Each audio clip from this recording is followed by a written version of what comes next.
Alors le sujet d'aujourd'hui, on va essayer de parler de la Emouna. Très important de parler, d'essayer de comprendre ce que c'est que cette notion d'Emouna. On a une mitzvah, d'après le Rambam, ouais, de croire en Dieu. Alors la question qui est posée, c'est que c'est vrai que c'est compliqué d'établir une mitzvah qui soit une relation intellectuelle avec Hachem. Alors il y a plusieurs difficultés. La première, si c'est intellectuel, tout le monde n'est pas forcément conçu pour accepter la Emounat Hachem, c'est une conception.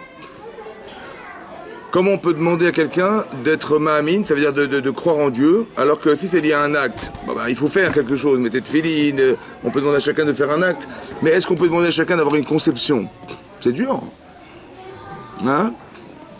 Faut concevoir Hachem, faut accepter la conception d'Hachem, c'est dur. Maintenant, on sait aussi pertinemment que des grands philosophes comme Aristote, par exemple, qui étaient des grands philosophes, des très grands philosophes, le Rambam, il dit d'Aristote qu'il est arrivé par la connaissance qu'il avait des choses et son intelligence, un petit peu en dessous du roi HaKodesh. Je ne sais pas si vous vous rendez compte, c'est-à-dire qu'il avait une vision très grande et très profonde et très large des choses. Il est arrivé un petit peu en dessous du roi HaKodesh, de l'esprit divin, ça veut dire qu'il est arrivé à conceptualiser des choses extraordinaires. Et le Rambam disait lui-même sur Aristote que s'il était capable de m'expliquer Maaseh Bereshit, la création du monde, dans le texte de la Torah, selon l'explication qu'il avait philosophique, j'aurais dit le pshat comme lui. Ça veut dire, vous imaginez que la Torah c'est de l'intelligence pure. Donc si quelqu'un qui est très intelligent qui peut m'expliquer, alors j'aurais dit comme lui le pshat. C'est l'explication la plus profonde qu'on peut donner de la Torah, c'est ça. Alors il dit lui-même, il était très philosophe et très intelligent, et il croyait pas en Dieu. Il était HS, et il était athée. Ouais. Alors s'il était athée, comment c'est possible qu'on peut se demander à un enfant de 13 ans, alors bar mitzvah, de croire en Dieu et d'avoir la mitzvah des mounas, c'est pas possible. Vous comprenez le problème? Alors c'est marqué dans la paracha de Shemot. Ouais. Hein? C'est un concept, c'est dur à croire, c'est dur de conceptualiser. Voilà. Alors c'est marqué dans la Torah, dans la paracha de Shemot, c'est marqué Vayomer Moshe a dit Hachem à Moshe, Bo el Paro, va chez Pharaon, qui anir bâtit libo. Parce que je lui ai endurci le cœur. Ve'et levavadav, et le cœur de ses serviteurs, les ma'an shiti ototai, afin que je place mes signes. Les signes, c'est les plaies d'Égypte. Et les bikérou parmi lui. Donc Hachem, il va endurcir le cœur de Pharaon, ça veut dire, a priori, l'empêcher de faire un choix. Endurcir. Parce que kaved en hébreu, ça veut dire quoi kaved en hébreu? Ça veut dire alourdir. Mais qu'est-ce que c'est que comme membre le kaved? Le foie. C'est quoi le foie? C'est constitué de quoi le foie? C'est constitué de quoi le foie? C'est quoi le foie? C'est de la viande? Hein? C'est de la viande? C'est du sang. Ou c'est du sang? C'est du sang. C'est un filtre. Mais c'est quoi? C'est constitué de quoi? De sang concentré. Et le cœur, c'est quoi le cœur? C'est une membrane dans laquelle le sang passe. Hachem, il a fait qu'il n'y a plus de sang qui passe. C'est devenu, la membrane est devenue rigide. J'ai empêché le sang de circuler. Vous avez compris? Ça veut dire j'ai empêché de choisir. Ça veut dire. J'ai empêché que je puisse réfléchir grâce au sang qui circule en moi pour décider qu'il n'y a plus de sang qui circule. Comme si on a l'impression qu'Hachem il a privé un homme de liberté. La liberté de faire un choix. Pourquoi je vous dis ça? Après c'est grave. Essayez de réfléchir à ce que vous êtes. Est-ce que vous avez décidé d'être ce que vous êtes? Est-ce que vous avez décidé l'endroit où vous êtes né? Est-ce que vous avez décidé le choix de vos parents, vos frères et sœurs, votre famille, votre entourage? Qu'est-ce que vous avez décidé là-dedans? Est-ce que vous avez décidé d'être ce que vous êtes? Hein? De naître déjà. Est-ce que vous avez décidé de naître? Non. Non plus. Est-ce que vous avez votre taille, vos couleurs de cheveux, votre corps de peau, vos yeux, votre intelligence? Qu'est-ce que vous avez décidé? Zéro. Est-ce que vous avez décidé de tout ce qui existe autour de vous? Ça existe grâce à qui? Pas moi. Hein? Pas vous. Donc qu'est-ce que vous êtes au final? Rien. Razak. Mais non. Qu'est-ce qu'on est au final? On est quoi finalement? Quand vous avez décidé quelque chose, vous avez décidé de venir à Alpe d'Huez, ça va? Qui c'est qui a décidé? Grâce à quoi vous avez décidé? Ouais, grâce à lui, Razak. Donc, grâce à quoi? Pas grâce à qui? Grâce à quoi vous avez décidé? Grâce à votre cerveau. Qui c'est qui vous a donné le cerveau? Voir la publicité, consulter, réfléchir. C'est qui vous a donné tout ça? Allô? Qui vous a donné tout ça? Hachem. Donc c'est qui décide? Hachem, c'est lui qui va créer. Hachem, c'est lui qui a créé. Donc tout ce qui existe, c'est qui? Hachem. Donc qu'est-ce que je suis dans cette histoire? On a une part au monde futur ou pas? Elle s'articule sur quoi? Puisque de toute façon, tout ce que je fais, tout ce que je dis, tout ce que je machin, ça a été articulé parce qu'on m'a donné. Alors qu'est-ce que je suis? S'il m'a créé, il est responsable de moi. C'est certain ça. Mais à part ça, qu'est-ce que vous êtes, vous? La créature d'Hachem. Qu'est-ce que vous êtes? Vous avez un mérite ou pas? Ben forcément, parce qu'on vous donne le droit de faire des mitzvot. Mais la décision de faire des mitzvot, elle dépend de votre intelligence, de votre sensibilité, de votre capacité à pouvoir vous exprimer. Mais tout ça, c'est Hachem, c'est ça. C'est Hachem, ça, oui ou non? Est-ce que je peux avoir l'orgueil de dire que j'ai fait quelque chose dans ma vie? Ben, il ne faut pas exagérer quand même. Parce que tout ce que vous faites et vos décisions prises, en fait, elles sont articulées par la volonté d'Hachem.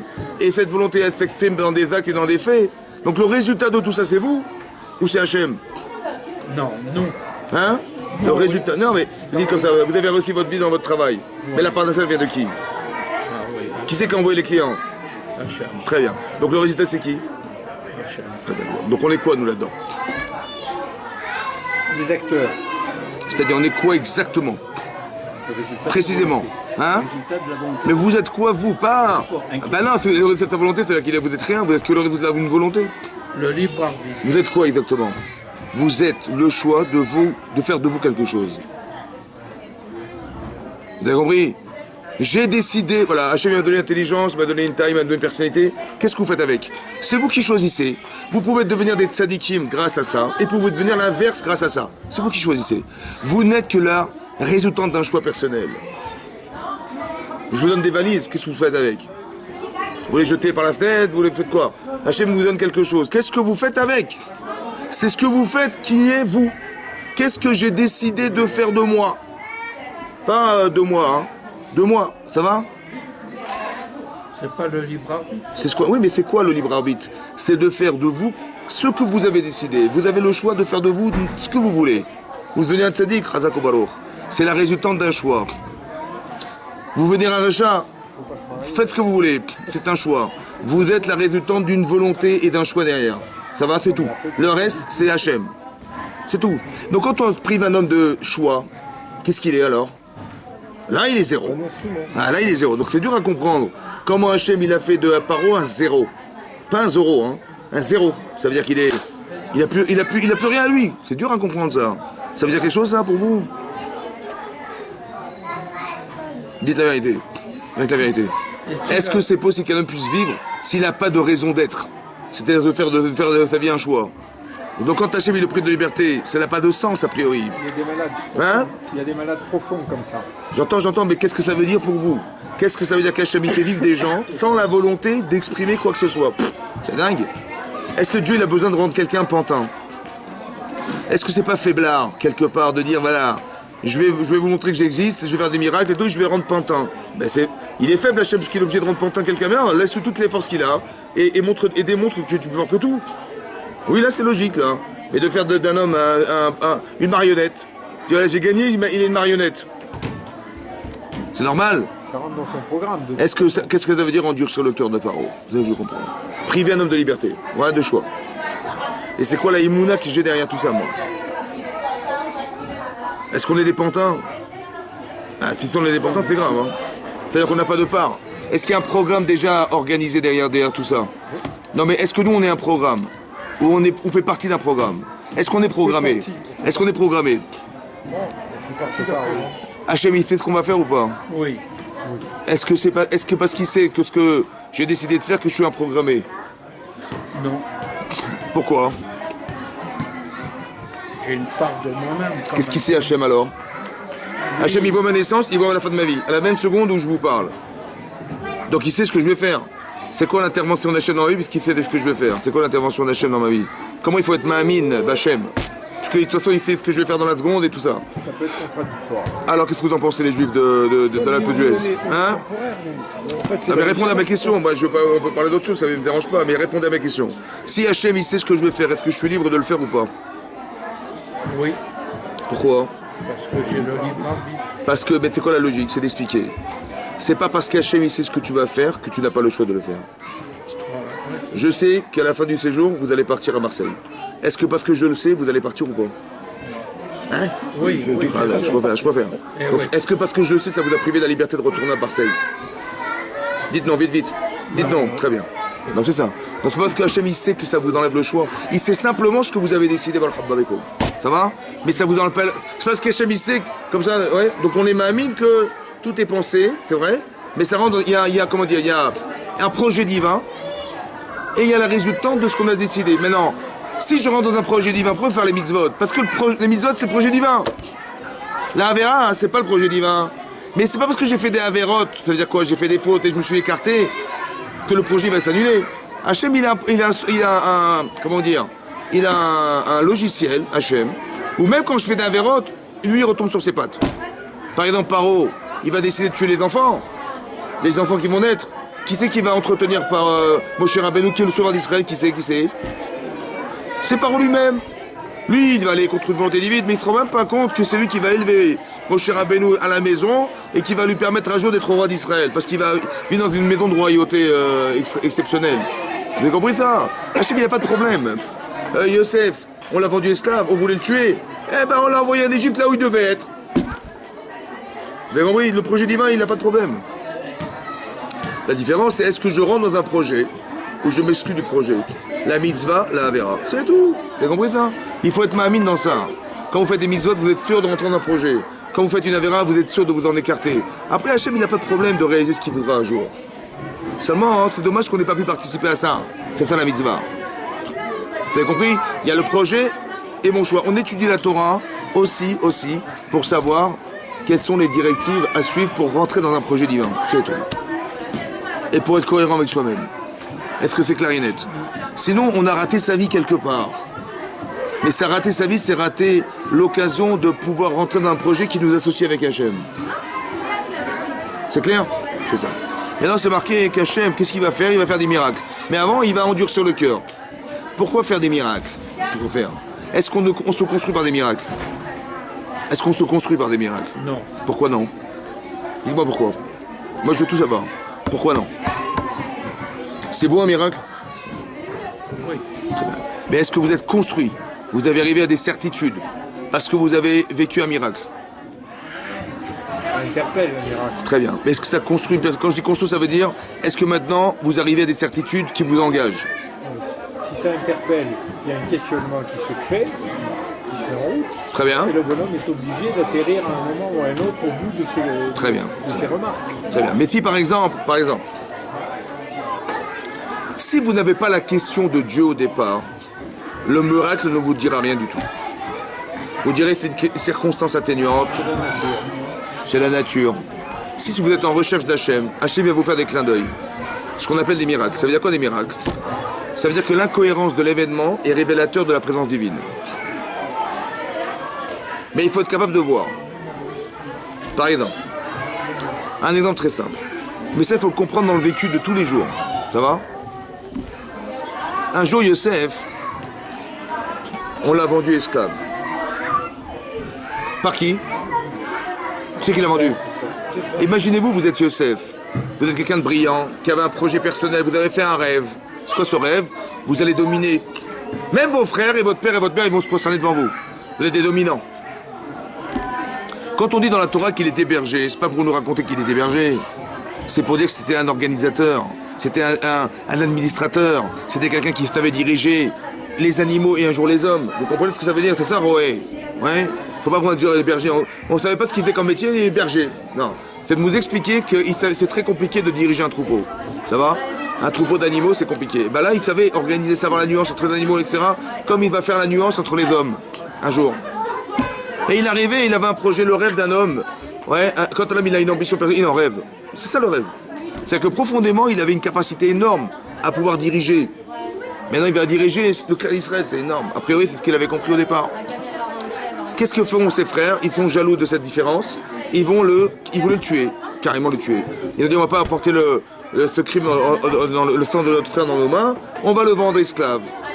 Mais esclave, ça veut dire quoi, esclave? C'est le tuer. Mais c'est quelqu'un dans le tuer. Est-ce qu'un esclave, il peut devenir un roi, il peut être un dirigeant? Non. Donc ils ont voulu l'éliminer quelque part. Il a été vendu esclave par ses frères, pour rien. Est-ce que vous voyez le traumatisme psychologique que ça peut engendrer chez lui? Hein? Dramatique ou pas? Ses projets à lui personnels, ils sont carrément annihilés. Parce que tu voulais quoi? Droite, quelque chose dirigé, tu ne pourras plus, c'est un esclave. Est-ce que vous vous rendez compte de ce que veut dire être vendu esclave par ses propres frères dans un projet personnel qui s'est complètement exterminé, terminé, psychologiquement? C'est énorme. S'il n'a pas d'espoir. Mais c'est quoi, comment on va nourrir l'espoir? Alors écoutez bien. Maintenant, hein, c'est marqué dans Rashi ramène un midrash, que quand les Ishmaélim l'ont vendu, Rashi ramène là-bas, hein, que c'est des gens qui vendaient du pétrole, du neft, de l'essence, des produits nauséabonds, pas agréables. Et là, ils ont dit que ce jour-là, ils ont vendu du parfum. Ça va? Et Rashi ramène et dit, au nom du midrash, que Otto Tzadik, qui était Yosef, le pauvre skin, ouais, déjà il a été vendu esclave par ses frères et ça. On va quand même pas lui mettre du pétrole dans la charrette là-bas. Alors on a mis du parfum pour un peu le soulager. Ça va? Bon, c'est un super soulagement. Ouais, un petit peu de parfum. Viens prendre du parfum. Bah, on va te vendre esclave, tes projets c'est fini. Tiens, mets un peu de parfum, respire. Ça va? L'espoir, ça. Ça va, vous avez compris? C'est incohérent ou pas? Ça veut dire quoi? Ah, écoutez bien. Dans la vie, on ne sait pas où on va. Ce qu'on vit, on a du mal à le comprendre. Maintenant, mettez-vous à la place de Yosef. Yosef, il a été vendu esclave.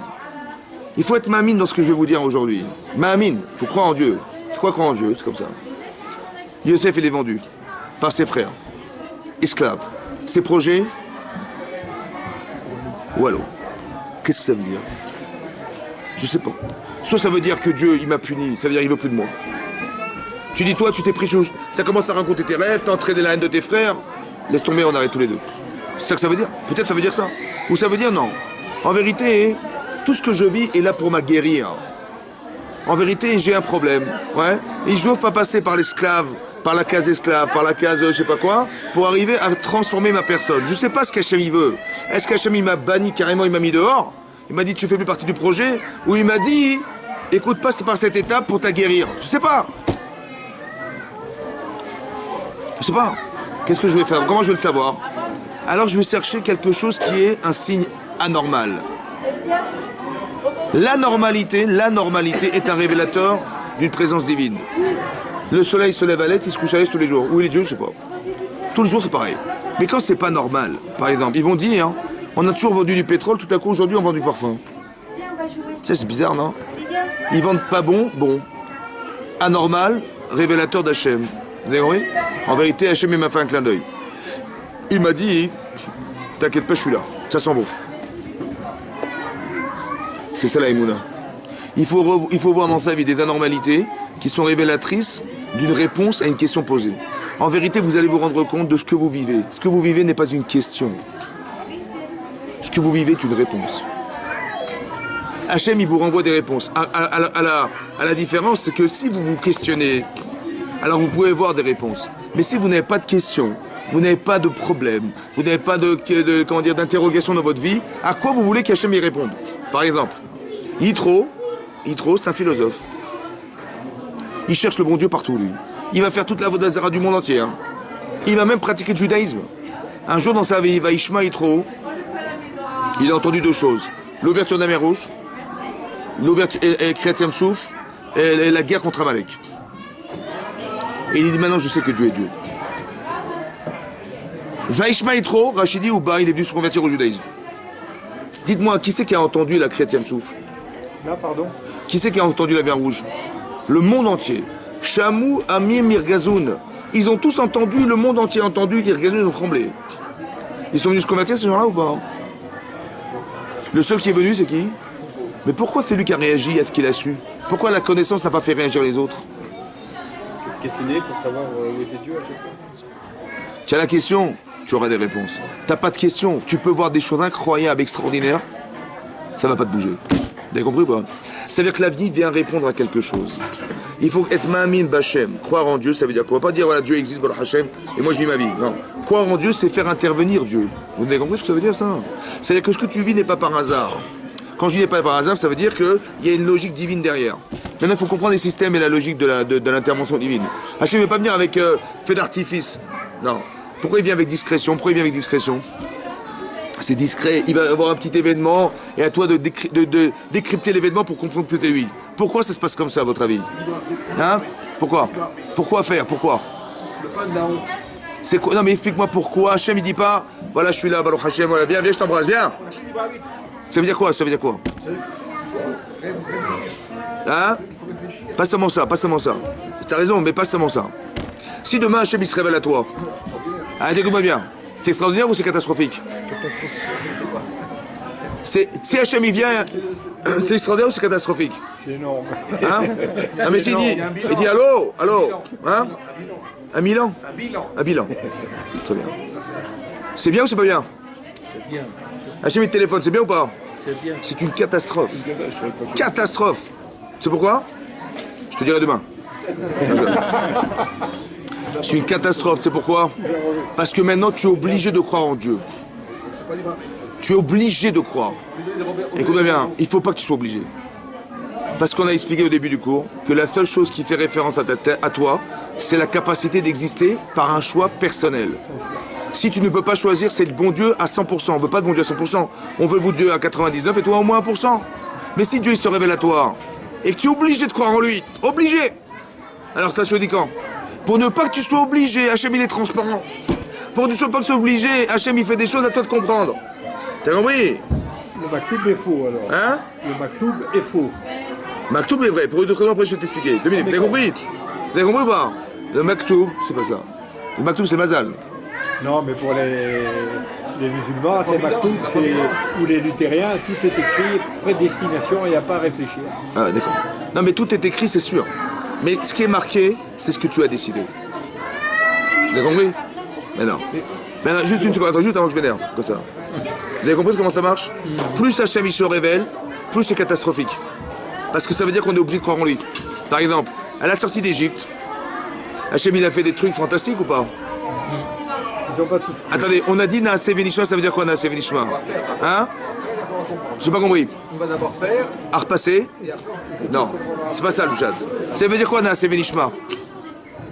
Nous allons faire et après nous comprendre. Ça veut dire quoi nous allons faire? Ouais. Sans comprendre. Donc comme un idiot. Au départ, oui. Oui, comme un idiot. Et après, on est Dis-moi, quand vous formez quelqu'un, vous lui dites fais quoi? Comme ça, c'est. Ah, attendez, fais quoi?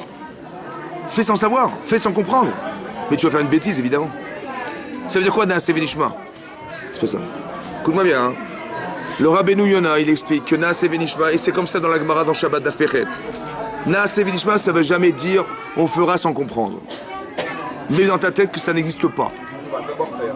Non plus. Écoute-moi bien. Naaseh, on fera tout ce que tu nous demanderas de faire. On fera, ça veut dire que j'accepte tout ce que tu nous demanderas. Mais bien sûr en comprenant. Mais Naaseh Venishma n'a jamais voulu dire je ferai sans comprendre. J'accepterai tout ce que j'ai confiance en toi à 100%. Et tout ce que tu me diras de faire, je le ferai. Mais bien sûr en réfléchissant et en comprenant. Mais c'est l'acceptation des actes. C'est pas de faire sans comprendre. Faire sans c'est idiot de faire sans comprendre. On t'a pas demandé de faire sans comprendre, on t'a demandé d'accepter. Si le bon Dieu vient et te dit écoute, fais ma volonté, tu diras mais bien sûr, dis-moi tout ce que tu voudras, je le ferai. C'est ça que ça veut dire. Ça veut pas dire je ferai sans comprendre. J'accepterai tout ce que tu me demanderas de faire. J'ai confiance en toi. Naaseh, nous ferons tout ce que tu demanderas de faire quand tu nous le diras. Venishma, t'as compris? Jamais on a dit marqué dans la Torah, il faut mettre des... T'as rien compris, fais-le quand même.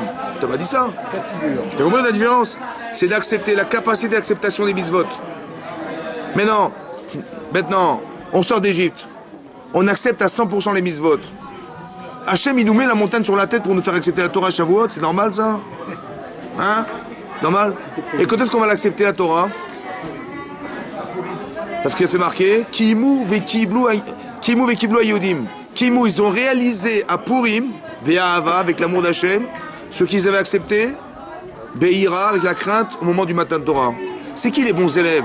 C'est ceux qui arrivent au matin de Torah ou ceux qui ont vécu Purim avec l'assimilation, le festin d'Achashverosh, c'est qui les bons élèves? Ceux qui ont accepté le festin. Pourquoi? Là-bas, ils ont accepté Be'ahava, mais c'est l'inverse, c'est marrant. Là-bas, ils étaient des bons élèves, ils ont dit, mais là, c'est tout ce que tu voudras. Et là, on leur a imposé la Torah, mais non, il ne fallait pas l'imposer, au contraire. Ils sont obligés de choisir du bon côté.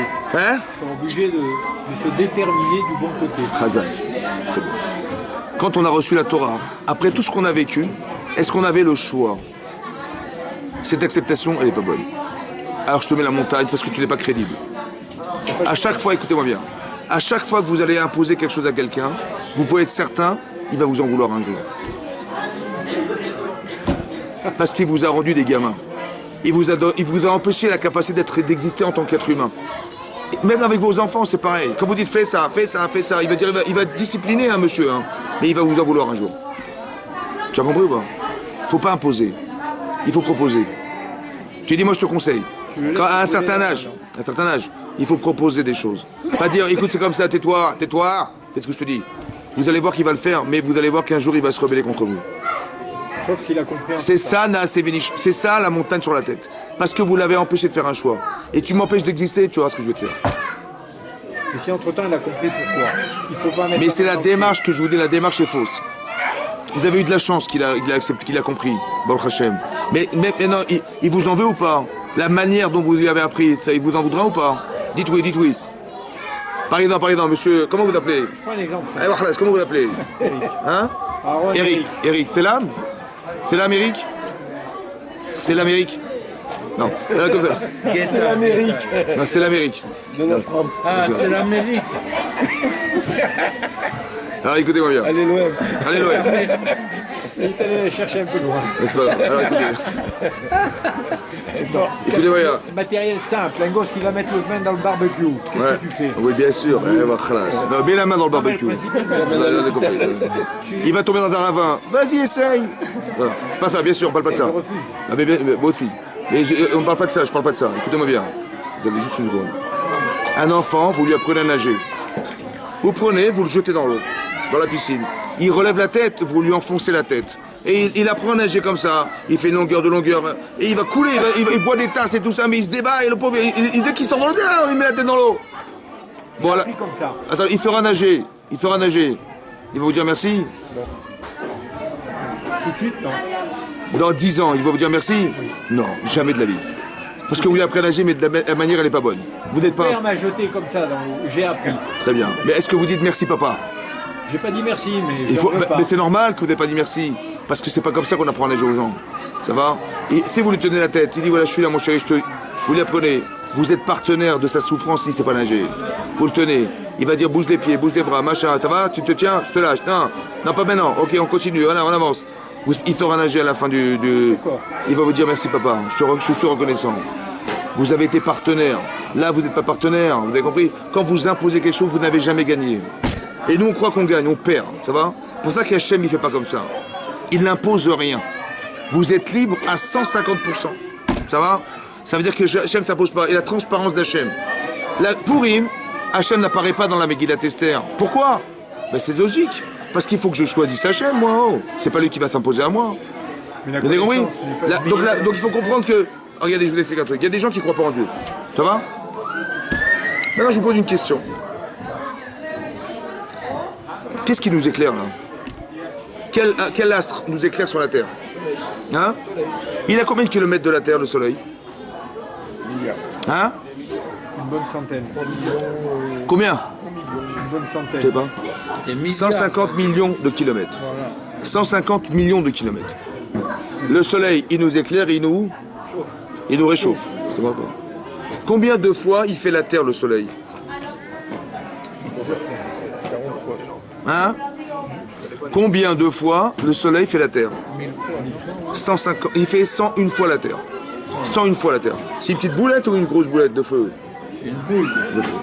Il a 150 millions de kilomètres et il mesure 101 fois la Terre. Ça va? Est-ce que la température elle est bonne? Oui. Elle est idéale ou pas? Voyez, il y a eu le COP 21, le COP 21 là, récemment, vous vous rappelez ou pas? C'était quoi la discussion? Hein? Mais c'était quoi le problème? Le problème, c'est que la température augmente. De combien de degrés? Hein? 3 degrés par an. Si ça augmente de 2 degrés, les pôles vont fondre, dans 25 ans, 30 ans, c'est la fin du monde. Ça va? À cause de quoi?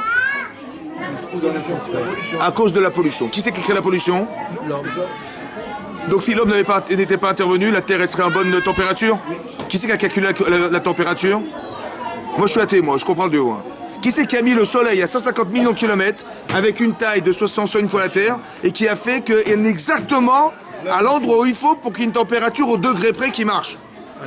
Je sais pas, on croit pas en Dieu nous. Croyez en Dieu vous? Moi je... Bon. Qui c'est qui a fait que... Le type il dit l'évolution, les lalala. Ben, je sais pas compris, quelle évolution? Tu mets le soleil à 140 millions, on est cramé. À 160, on est congelé. Qui c'est qui l'a mis là? Qui c'est qui l'a mis là? Pas l'a mis là, hein. Qui c'est qui l'a mis là? Et qu'on est exactement à la température au degré près de ce qu'il faut. Coïncidence. La gravité. Hein? La gravité. Qui c'est qui l'a mis là il y a combien de milliards d'étoiles sur la Terre? Dans l'univers? 2000 milliards. Combien? Il y a 10, l'Agman en Brachot a dit, il y a 10 puissance 18. Ça veut dire 10 milliards d'étoiles dans la Terre, dans l'univers. Et dans les 10 milliards d'étoiles, il y a une étoile qui est le soleil. Et qui est là où il faut. À vous de réfléchir, à méditer. Ça va? Les gens ils se rendent pas compte, ils discutent genre degré, 1 degré. Mais attends, mais t'es malade ou quoi? De quoi tu parles hein? Tu te rends compte qu'au degré près, on est juste à la température qu'il faut. Pour que la nature elle fonctionne. On était. Hein? On était. Mais à cause de l'homme, t'as compris? Donc c'est-à-dire qu'il y a quelque chose qui a... Mais écoutez-moi bien, c'est intelligent ou pas? C'est intelligent d'avoir mis le soleil à la... Très intelligent. C'est un détail que je vous donne là, un détail. Mais si c'est intelligent, ça a été pensé ou pas? Oui. Qui c'est qui a pensé? Je sais pas. Qu'est-ce que tu veux dire? Qu'est-ce que tu veux dire? Et quand tu prends le soleil, il y a l'inclination de la Terre. Mais je parle même pas du reste. L'inclinaison de la Terre. Mais je te parle même de toi. T'as un œil, t'as un cerveau. Comment t'es arrivé là? T'as déjà vu des gens qui sortent de la Terre comme ça des... D'où on est? L'origine de l'être humain, l'intelligence humaine. Là. On a des veines, vous imaginez? Imagine une petite veine qui se... Comment on a des veines d'abord? On a des pores sur la peau, qui c'est qui a fait les trous? Régulier, hein? Qui c'est qui a fait les trous? Et c'est un système incroyable. Comment dire? Le sang il circule dans le corps. Si il va trop vite, l'oxygène n'a pas le temps d'être renvoyé sur le cerveau et là il a des vertiges. Qui c'est qui a calculé la vitesse du sang dans le corps? Qui c'est qui a calculé l'espace dans les veines qui permet au sang de circuler correctement? Si il est un peu contracté, crise cardiaque. Qui c'est qui a trouvé la bonne mesure là?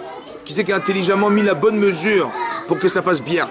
Si c'est trop large, ça passe pas. Si c'est trop serré, les gens qui fument, ils ont des contractions d'artères qui font que les types après le sang circule mal et ils crèvent.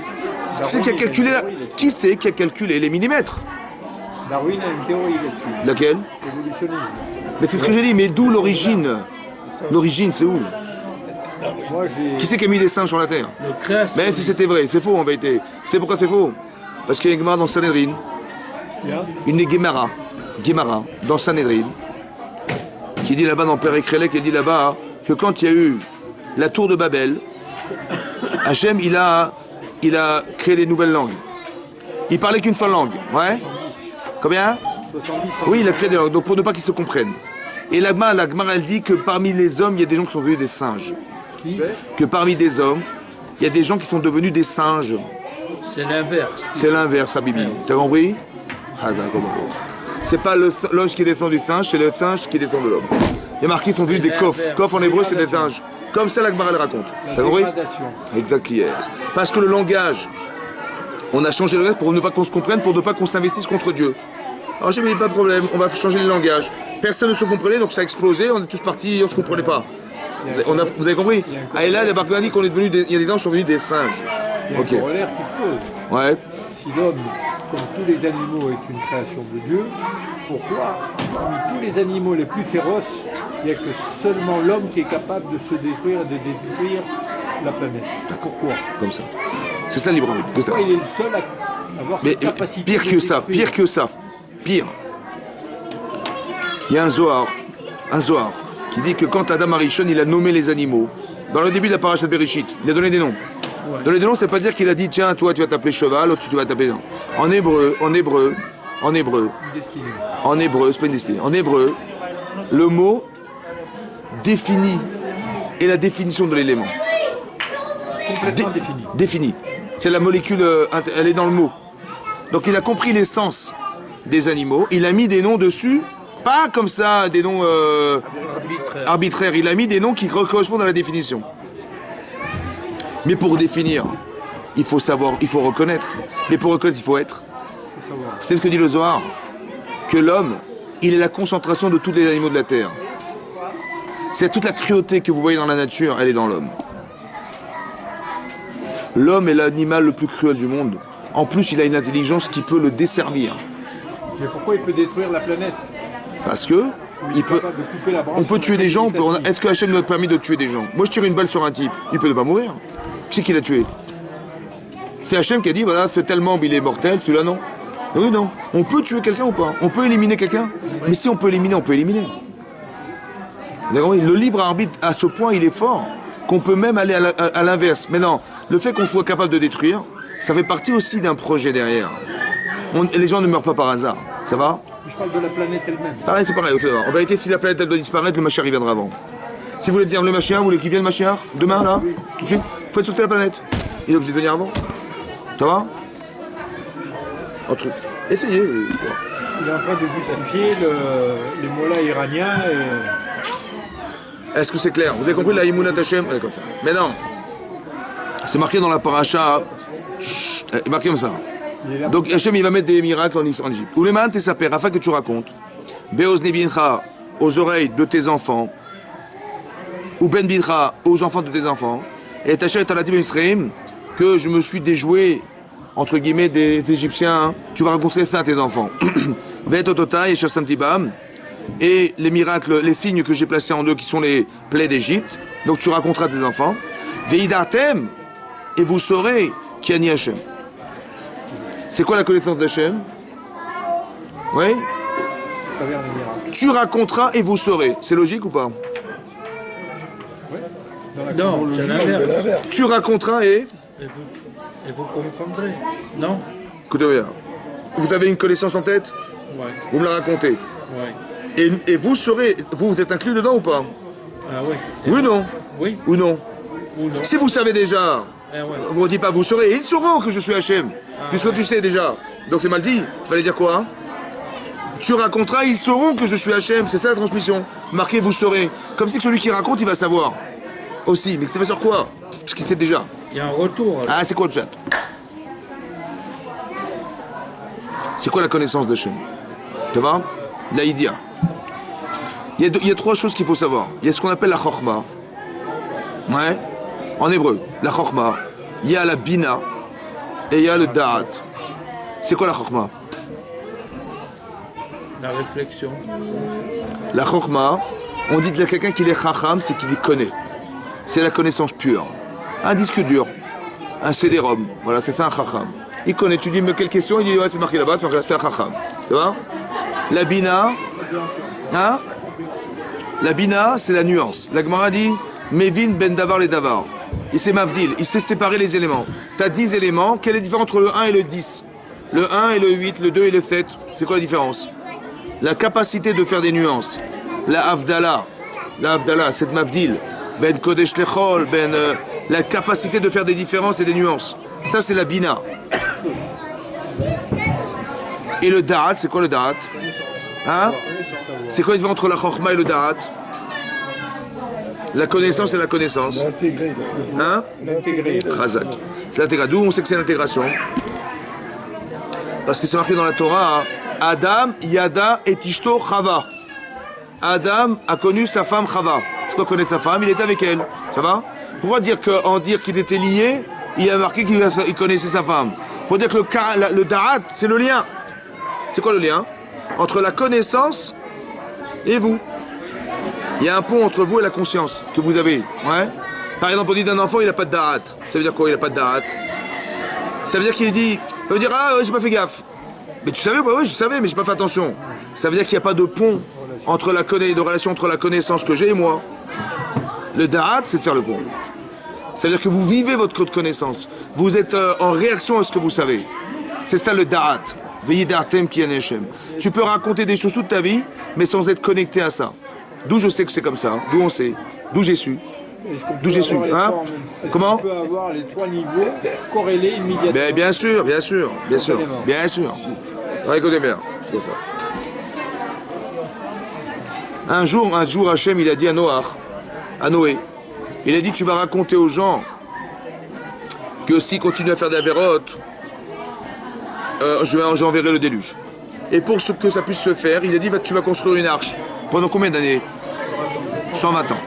Pendant 120 ans, il a répété aux gens, vous savez, faites attention, si vous continuez à faire des avérotes, Parce qu'ils vont te questionner, qu'est-ce que tu fabriques là? C'est quoi cette arche de 300 mètres de long là? Il dit, bah, si on continue, le monde va se détruire. Il dit, ah oui, ils commencent à se rigoler les gens. Mais il répétait tous les jours, arrêtez de faire des bêtises, de faire des avérotes, parce qu'un jour Hachem déclenchera le déluge. Donc je suis en train de préparer une arche, on sait jamais. Pendant combien d'années il a répété ça? Dites-moi, même s'il a dit qu'une seule fois, ça fait combien? 120 ans. Il y a combien de jours dans l'année? 365 soit 120, ça fait combien? Même s'il a dit qu'une seule fois, une personne par jour. Ça fait environ 43 000. Ouais. Mais c'est vrai qu'on lui a reproché de ne pas avoir été... 2 minutes, 2 minutes. Il a répété. Au bout des 120 ans, une semaine avant le déclenchement, Hachem a dit, voilà, je vais dans une semaine, je déclenche le déluge. T'es prévenu. Il y a marqué dans la Torah que quand il est tombé, il a commencé à pleuvoir, il est rentré dans l'arche, mipne me amaboul, à cause de l'eau du déluge. Pas à cause du déluge, à cause de l'eau du déluge. Ça, il pleuvait trop. Donc il a voulu s'abriter, il est rentré. Rachid dit qu'il était ma'amin ve'no ma'amin. Croyant et pas croyant. Croyant parce qu'on lui a dit que Dieu avait déclenché. Mais pas croyant parce que pas conscient. Au moment où ça a déclenché, qu'il fallait rentrer. Vous avez compris ou pas? Vous avez compris la différence entre quelqu'un qui a du date qui n'en a pas?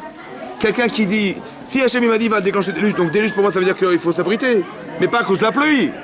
Parce que c'est fini. Et lui il est rentré à cause de quoi, dit la Torah? Il pleuvait trop. Ça veut dire qu'il n'avait pas conscience de ce qu'il est en train de raconter pendant 120 ans. Ça, il faut avoir peur de ça.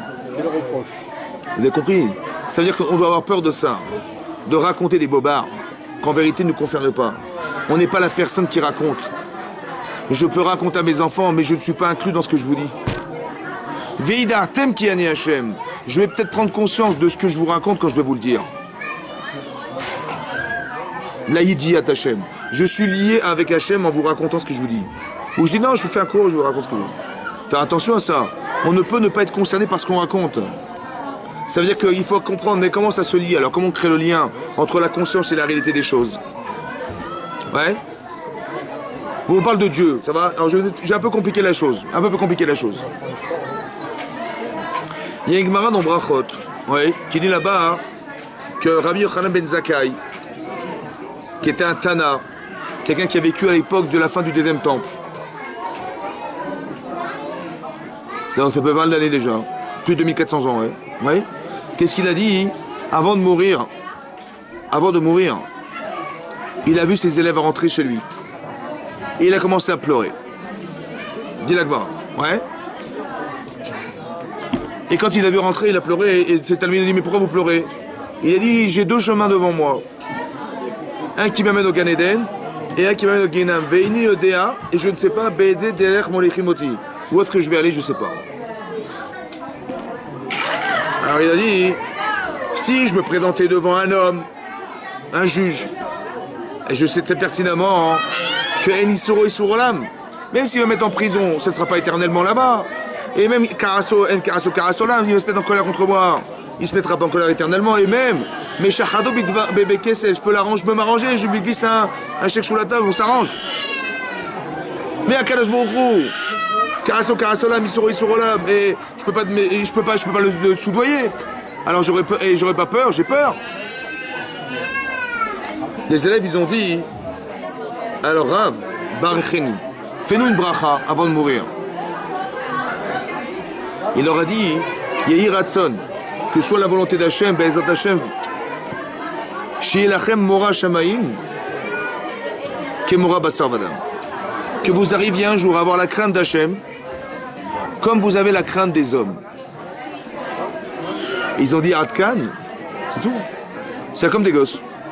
Il faut que tu craignes Dieu comme tu crains la police. Ouais, comme des gosses. Il a dit non. Yehi Ratson, que quand un homme il fait une avéra, qu'est-ce qu'il dit?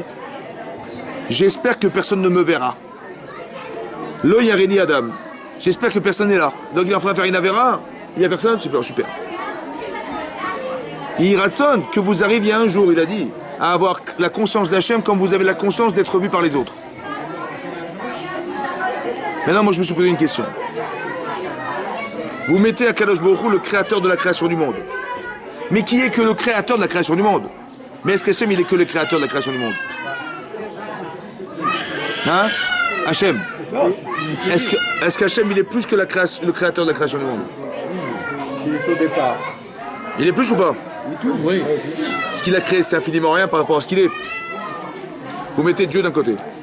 Vous mettez le type qui vous regarde en train de faire... Vous êtes en train de faire une avéra et on ouvre la porte. Qu'est-ce que vous faites? Plus envie de rien. Le trader en train de magouiller là. Il voit le type rentrer, hop, il change de site. Tout, instantanément. Est-ce qu'il a envie de continuer? Il dit, ah c'est trop dur, attends, laisse-moi finir, attends, je vais voler l'État. Personne. Donc le type il dit, je vois quelqu'un, je m'arrête tout de suite ou pas? Oui. Hachem, il est plus lourd dans votre conscience qu'un homme ou pas? Oui. Qui c'est qui est plus important, Hachem ou un homme? Hachem. Comment ça se fait que quand je vois quelqu'un rentrer, netto je m'arrête? Mais je sais que Dieu me voit. Et je sais que ce que je sais est plus grand que ce que je vais voir. Comment ça se fait que je m'arrête pas? Peut-être qu'on ne veut pas... J'ai peur du type qui va rentrer. Mais je sais dans mon cerveau que Dieu me regarde. Et je sais dans mon cerveau que Dieu est plus grand que le type qui va rentrer. Comment ça se fait que cette connaissance, elle n'a pas d'incidence sur mes réactions de faute, alors que le type qui va me voir, il a plus d'incidence que moi? Yehi Ratson, qu'on arrive à avoir la crainte d'Hachem comme la crainte des hommes. Mais comment ça se fait? Comment ça s'explique ça? Que je sais, moi, j'y crois en Dieu, je crois en Dieu. On fait la prière tous les matins, on fait tous les jours, on fait des mitzvot. On croit en Dieu ou pas? Comment ça se fait que cette connaissance n'a aucune incidence sur la réalité? Puisque j'ai plus peur de ce que je vais voir, de ce que je sais que Dieu est plus grand que tout. Expliquez-moi ça. Parce que la punition de l'homme, elle arrive tout de suite, celle de Dieu, il y a la tchouva. Hachem, Comment ça se fait qu'on n'a pas la conscience de ce qu'on sait, alors que ce que je sais est plus fort que ce que je vais voir? Comment ça se fait? on a la conscience, mais il se pourrait Ouais. qu'on a à l'idée qu'Hachem va nous pardonner, mais que l'imbécile... C'est pas vrai, qui c'est pas passe, vrai, non. c'est pas vrai. Que le bonhomme qu'on va provoquer... Faites comme ça, en faites comme face, ça, faites comme ça. Après ça, Ah, c'est très important. C'est un raccourci, ça. Hein. Non mais c'est très important de faire comme ça. Faut pas se faire avoir, d'accord? C'est un Parce que Il a eu peur Rabbi Yochanan ben Zakkai ou pas? Ouais. Et nous on n'a pas peur? Non. Attendez, il a dit comme ça, je sais pas où je vais. Lui il sait pas où il va, pourquoi il sait pas où il va? Parce qu'il sait... Attendez, Rabbi Yochanan ben Zakkai, la Gemara dans Soukha Daf Kafret, elle dit là-bas qu'il connaissait toute la Torah, le Zohar, il connaissait même le langage des palmiers, le langage des chélim des démons, il connaissait une colère. Et lui il a dit je sais pas où je vais. Alors nous on est morts, nous. Ça veut dire comment il va? Salomon, Qu'est-ce que ça veut dire quoi? Ça veut dire quoi ça? Pourquoi il savait pas? parce qu'il sait trop, Pourquoi il savait pas où il va? Mais il est largement au-dessus de la moyenne. parce qu'il sait beaucoup de choses. Non. Pourquoi il a peur? il y a ce que je fais et comment je le fais. En vérité, il ne faut pas regarder ce que nous sommes. Il faut regarder ce qu'on pourrait être. Et ça, on ne le saura jamais. Vous avez compris ou pas? C'est pour ça qu'on a toujours peur. Même Rabbi Yochanan, à la fin de sa vie, il a peur. Pourquoi? Parce que tu ne sais pas ce qu'on attend de toi. Tu dis, mais moi, quand je me compare aux gens, mais je suis largement au-dessus de la moyenne. Oui, mais toi, on n'attend pas de te comparer, on attend d'être toi. C'est qui toi? Est-ce que toi, tu es arrivé à ce que tu devais être? J'ai peur toute ma vie. Vous avez compris ça? Mais non, il a eu peur toute sa vie. Mais ça veut dire que, comment on peut arriver à la conscience d'Hachem alors? Ça veut dire que vous allez étudier la Torah, c'est de la connaissance ou pas? Mais elle sert à rien cette connaissance parce que vous n'êtes pas réactif à la connaissance. Alors c'est quoi la Imouna Hachem? Tu dis de croire en Dieu, ça ne fait pas réagir. Les gens s'étonnent, ah j'essaie, j'y arrive pas, mais c'est normal, t'as pas compris comment ça marche. C'est-à-dire que logiquement, on devrait être des grands minimes, parce qu'on croit fortement à Hachem. Mais on voit que dans les faits, ça s'applique pas. On est comme des gosses. On fait des bêtises, des avérotes, des machins, puis on dit bon bah, on va arriver à Kippour, Dieu nous pardonnera. Attends, sincèrement, tu penses vraiment ce que tu dis? Ça va? Comme je vous l'ai dit la fois dernière, un type il s'est grondé avec sa femme. Ça va? Mais il s'est grondé avec des... violemment quoi. Elle s'est sauvée, elle a fait ses valises, elle s'est sauvée en pleurant. Elle est partie chez ses parents. Le type il est gêné, il est embêté, il a fait une gaffe ou je sais pas ce qu'il a fait. Il court derrière elle, elle ferme la porte derrière, elle court avec sa valise et tout. Elle rentre chez ses parents, elle rentre dans sa chambre, elle pleure. Et le type il rentre, il voit ses beaux-parents, il dit excuse-moi, elle est où ma femme? Je dis quoi, elle est où ma femme? Mais t'as vu ce que t'as fait? Elle est en train de... Qu'est-ce qui s'est passé? Qu'est-ce qui se passe? Il dit bah écoutez, je suis désolé, on s'est engueulé. Il ouvre la porte de sa chambre, il fait excuse-moi chérie, l'autre elle pleure comme une folle. Il dit excuse-moi, hein. Ouais quoi? Hachamnou, Baganou, Gazanou, Dibarnou de Fila Shonara.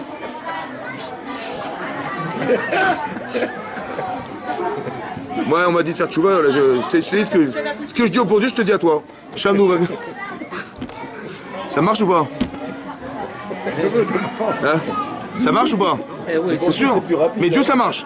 eh oui, ça marche. Nous, ce qu'on fait, on fait Hacham nous Bagano en 2 minutes. Hein. Hacham nous Bagano, Gatan, du bateau, le Shalom, bah, ya, avant, Hachem, là, ouais. Mais c'est débile, t'as compris pas? Ta femme, tu mets 2 ans pour te réconcilier avec elle, mais bon Dieu, en 2 secondes. Il faut de la sincérité ou pas? Il faut que ta femme, elle te dise, ouais, je te pardonne. Mais Hachem, c'est Kol Sheken. Et nous, qu'est-ce qu'on croit? À Kippour, on s'arrange. En un jour, t'es terminé. Faut de la teshuva, ça se passe dans l'intérieur. C'est la conscience que tu as des choses. La sincérité, la conscience, la valeur de ce que tu as. La honte d'avoir mal agi. Mais est-ce qu'on a honte de soi? Pourquoi on n'a pas honte? Faiblesse humaine. C'est quoi la logique de la honte? La logique de la honte. La logique de la honte, c'est comme ça. Par exemple, votre femme, elle va au mariage de vos enfants. Comment elle s'habille? Bien, La kala, comment elle s'habille? bien. Comment elle s'habille? Quelle couleur? Blanc. Blanc. Mais de haut en bas, hein. Quand elle sort dehors, de quoi elle a peur? De ce... Une petite tache, elle devient folle. Et s'il y avait une tache, et qu'elle s'en est pas rendu compte, et sur les photos on voit la tache, oh, halas. De riche. Elle a honte d'être mal habillée ou d'être sale sur la photo. Vous savez pourquoi elle a honte? Parce que comme elle est très très belle, elle est très très blanche, le moindre écart la rend malade. Pour avoir honte de ce que nous sommes en mal, il faut que le bien soit très très fort. Pour qu'il y ait contraste. Vous avez compris? Il faut que le mal contredise le bien. Mais s'il n'y a pas de bien, il n'y a pas de mal. Vous avez compris ou pas? S'il n'y a pas de mal, tu dis mais pourquoi t'as fait ça? Et alors? Pourquoi et alors? Parce que qu'est-ce qu'il y a? Qu'est-ce que j'ai fait de mal? S'il n'y a pas de bien, il n'y a pas de mal. Mais il faut construire le bien. Le type il braque des vieux dans la rue, il leur tape la tête pour leur piquer leur portable. Ça va? Et il faut bien gagner sa vie, non? Si t'as pas honte, je dis non. Pourquoi il n'y a pas honte? Parce que puisqu'il n'y a pas de bien à aider un vieux, une vieille, qu'est-ce qu'il y a de mal? C'est des proies faciles. Donc qu'est-ce qu'il faut faire? Eh ben, il faut les engager à être bons dans la vie, à être bien dans la vie, que le type il ait au moins honte d'avoir agi pareil. Vous avez compris ou pas?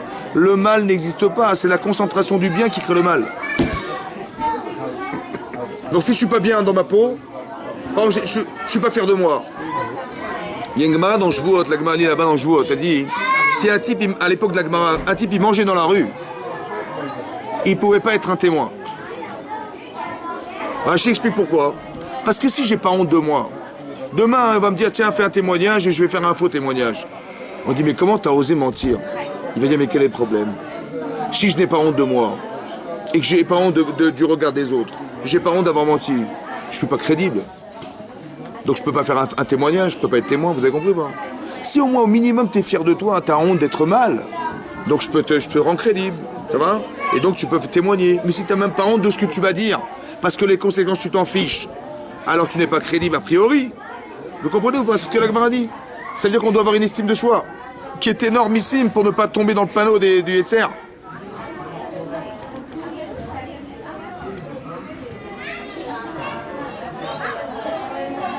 Quand Hachem il a créé le monde, il y avait combien de personnes dans le monde?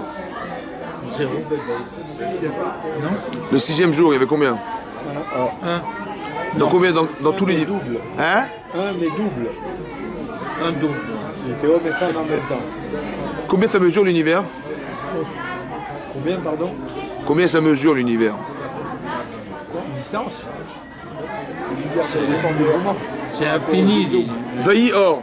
Et Hachem il a dit que soit la lumière. On a calculé que la lumière qu'on a vue là-bas dans l'espace jusqu'à maintenant, c'est 13,7 milliards d'années-lumière. Ça, c'est la distance de l'espace qu'Hachem a créé a priori. 13,7 milliards d'années-lumière. Au moment même des exos. Vailly or. Il y a eu un big... On entend dans l'espace un bruit. On a déterminé que c'est le Big Bang. C'est-à-dire qu'il y a eu une lumière qui s'est créée dans l'espace, qui a créé tout ça. Ouais? Qui c'est qui a fait ça, c'est Hachem. Maintenant, dans 13,7 milliards d'années-lumière, il y a la Terre. Et sur la Terre, il y a un homme. Ça va? C'est un projet normal, ça? Vous avez une entreprise qui fait 50 milliards d'hectares et il y a un seul employé. C'est cohérent, ça? Non. Est-ce que ça vous paraît normal? Est-ce que c'est pas trop grand pour nous, franchement? S'il est bien payé, on sait. Est-ce que c'était logique au départ? Non, à la base. Donc Dieu il n'est pas logique alors? Au niveau Comment tu le comprends maintenant? Comment tu comprends ça? Comment Akadosh Baruch Hu, il a estimé qu'il fallait mettre un seul homme sur la terre? Je sais pas moi, créer 150 millions de personnes, on démarre un truc normal. Mais tu mets un seul homme, c'est normal ça. Et après tu crées la femme de l'homme. Mais non, crée-moi des milliers de couples et des centaines de millions et on y va. Non, un seul homme, c'est normal ou pas? Qui se construisent lui-même. Pourquoi un seul homme? Pourquoi un? Pourquoi un? Pourquoi un? Pourquoi un? Ah, c'est la question. Est-ce qu'il était hermaphrodite? C'est marqué dans Sanhedrin que si on tue une personne, on détruit tout un monde. Razak. Alors ça veut dire quoi? La valeur, la valeur. Ça veut dire? La valeur de l'homme, c'est... Est-ce que... Ah, écoute-moi bien. Qu'est-ce que c'est que la Terre dans l'univers? Qu'est-ce que c'est que la Terre dans l'univers? poussière. Un petit poids ou un petit point? Poussière. Poussière. Qu'est-ce que c'est qu'un homme sur la Terre dans l'univers? Moins que rien. C'est pas trop grand, franchement, c'est pas trop grand. Hein? Mais Écoute-moi bien. l'histoire d'Adam Kadmon, du premier monde, d'avant le monde. Écoutez 2 minutes. Qu'est-ce que c'est qu'un homme sur la Terre dans l'univers? L'Agma dans Sanhedrin, là-bas, c'est une Mishnah. La Flamet Zayn a dit comme ça. Quand 2 témoins ils viennent au tribunal pour condamner quelqu'un à mort, l'Agma a dit on est me'aymin ala edim. La Mishnah elle dit on fait peur aux témoins. Comment on fait peur? Alors les juges ils vont voir le témoin en leur disant vous savez pourquoi Hachem il a créé l'homme Yechidi, l'homme seul? Il pose la question. Parce que si Adam avait disparu, c'est pas un homme qui aurait disparu, c'est l'humanité entière qui aurait disparu. Parce que l'humanité était concentrée dans un homme. Donc quand vous allez condamner un homme, ne croyez pas que si on va le tuer, on aura tué un homme. On aura tué l'humanité qui est en lui. D'où on a une preuve, dit la Mishnah, parce que c'est marqué que quand Caïn a tué Evel, la Torah elle dit là-bas clairement, Dme achichat soakim elai. Hachem a dit à Caïn, les sangs de ton frère au pluriel crient vers moi. La Gemara, le Mishnah demande mais quoi les sangs? Le sang. Il n'y a qu'un homme qui est mort. Il dit non, parce que quand il a tué Evel, il a tué les descendants d'Evel, à travers Evel. C'est ça les sangs. Donc lui croyait qu'il avait tué un homme. Hachem dit non, t'as fait un génocide.